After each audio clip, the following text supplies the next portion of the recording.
இந்தியாவின் தெற்குப் பகுதியில் நீண்ட காலம் ஆட்சி செய்த சோழர் வம்சம் காவேரி ஆற்றின் வளமான மண்டலத்தில் தோன்றியது.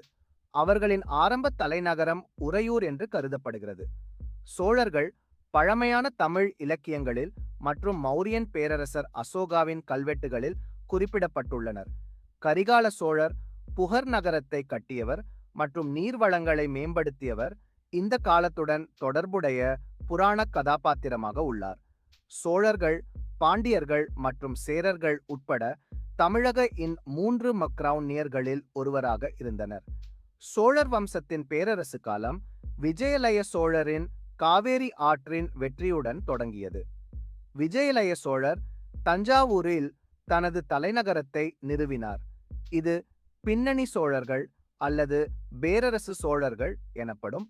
ராஜராஜா ஐ மற்றும் ராஜேந்திரா ஐ ஆகியோர் இந்த காலத்தின் மிக சக்தி வாய்ந்த ஆட்சியாளர்களாக இருந்தனர்.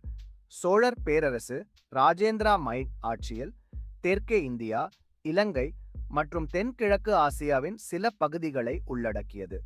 சோழர்கள் அவர்களின் நிர்வாக அமைப்பு, கடல் வர்த்தகம் மற்றும் கலை, இலக்கியம் மற்றும் கோயில் கட்டிடங்களில் உள்ள பங்களிப்புகளுக்காக புகழ் பெற்றவர்கள்.